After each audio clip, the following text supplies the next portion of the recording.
3x06 Pesadillas y alucinaciones.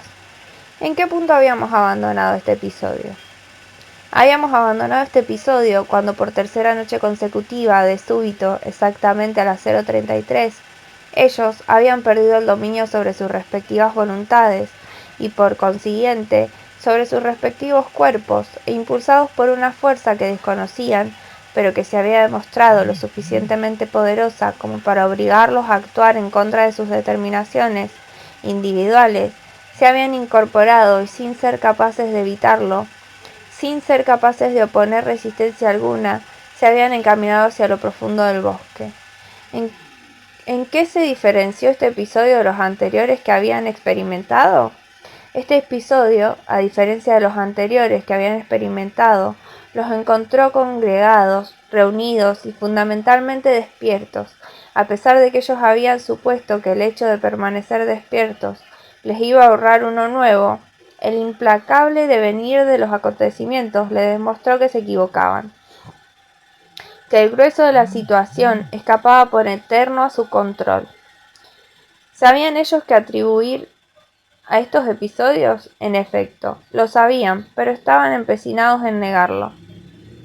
Estaban empecinados en consolarse pensando que se trataba de simples pesadillas o cruentas alucinantes, en especial David, que argumentaba que era muy factible que se tratara de malos sueños, o en el peor de los casos, de malas pasadas que les estaban jugando sus mentes, y que aunque al principio coincidían con él, de un modo gradual, sus compañeros, o mejor dicho, a esta altura, ya deberíamos plantearlo en estos términos. Sus hermanos fueron cuestionando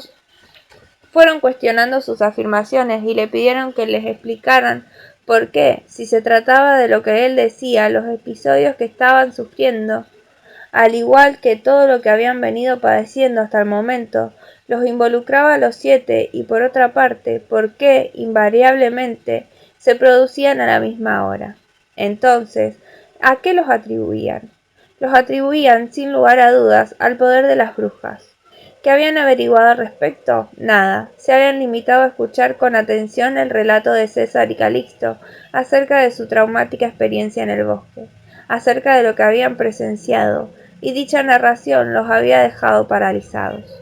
¿Cuál era la impresión general? La impresión general era que estaban de vuelta en cero. Ninguno de los cuatro, que desde hacía exactamente un año, ese día se cumplía un año de la fundación del pueblo, y ellos se encargarían de arruinar los festejos. Se habían radicado en 6 buitres, ¿habían sido advertidos de tales peligros? Ninguno. Ni Inés, ni Boris, ni Leandro, ni Iván habían sido advertidos de las celebraciones que, a la luz de la luna llena, se realizaban en el bosque.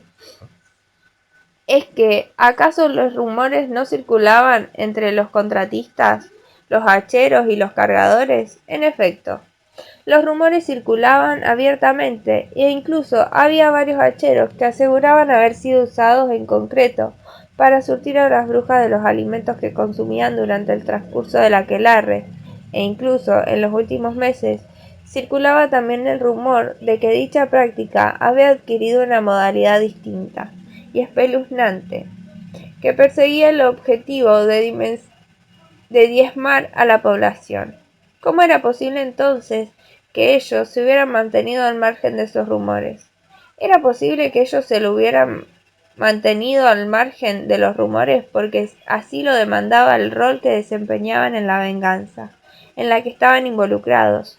Era posible, en otras palabras, ¿por qué? Para que ellos se convirtieran en los ejecutores de esa venganza, era indispensable que se nuclearan y que acto seguido fueran avanzando despacio hacia su drástica misión final. ¿Tal era el poder de las fuerzas que los tenían cautivos? Sí, efectivamente, tal era su poder. Esas fuerzas poseían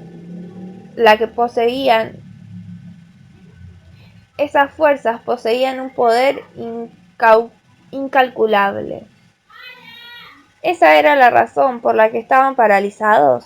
Esa era, en efecto, la principal razón por la que estaban paralizados.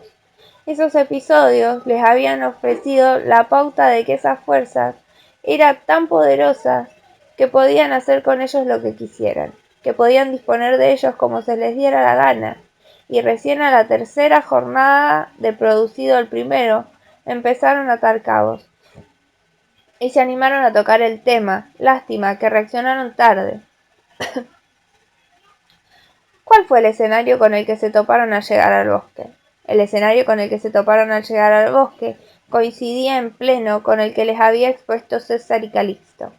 Alrededor de un centenar de mujeres desnudas, cuyos rostros estaban cubiertos por diferentes variedades de máscaras de madera, paradas en un círculo que delimitaban los árboles. ¿Qué posición ocupa cada uno? Al ingresar al bosque, ellos se dispersaron, y cada uno se escondió detrás de un árbol, y se abocó a espiar el progreso de la ceremonia. En ese sentido, ¿qué se puede agregar a este episodio en particular? Este episodio en particular, a diferencia de los anteriores, se caracterizó por dos factores. En principio, se prolongó por mayor cantidad de tiempo. Recuperarían su conciencia cerca del amanecer, y en segundo término, por su carácter revelador, del que hablaremos a continuación. Había cosas que, desde sus perspectivas, posiciones, resultaban esquivas a su vista. Sí, en efecto, había cosas que desde sus respectivas posiciones resultaban esquivas a su vista. ¿Cuáles eran esas cosas?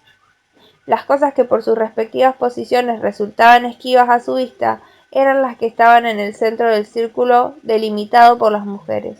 Otro círculo pequeño, de aproximadamente 13 centímetros de diámetro, colmado de velas. Otra mujer en apariencia joven. El rango etario general era demasiado amplio. Eso quedaba en evidencia en la piel. Una cabra concentrada en un cáliz que circulaba de participante en participante. ¿Qué olor se respiraba en el ambiente? En el ambiente se respiraba un olor para ellos indescifrable, y que correspondía a las hojas de raíz de Tanis, que, en minutos previos a su intempestiva irrupción, la mujer del centro se había encargado de depositar en un incenciario, prender fuego y desparramar el humo que desprendían. ¿En qué etapa de la ceremonia se presentaron? Ellos se presentaron en una de las etapas iniciales. La circulación del cáliz cerraba la etapa de prolonguemos que antecedían el banquete. ¿Se justifica descubrir una por una las etapas sucesivas? No se justifica en absoluto. ¿Por qué?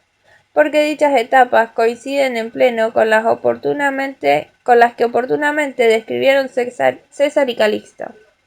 ¿En qué conviene entonces detenernos?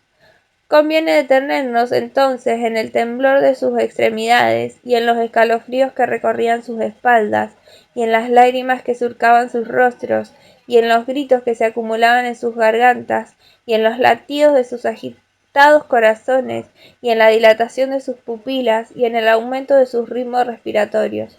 Conviene detenernos, en síntesis, en las manifestaciones físicas de su miedo, frente a la progresión de la ceremonia. ¿Por qué líneas arriba decíamos que este episodio en particular, aparte de su prolongación, se diferenció de los anteriores por su carácter revelador?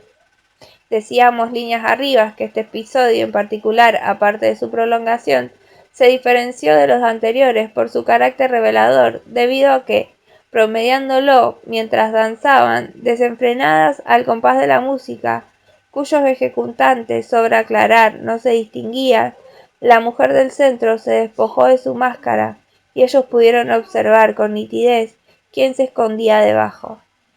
Decíamos líneas arriba que este episodio tuvo un carácter revelador porque, promediando la ceremonia en obvia dirección a ellos, esa mujer raduamente se despojó de su máscara, e inertes reconocieron a Inés.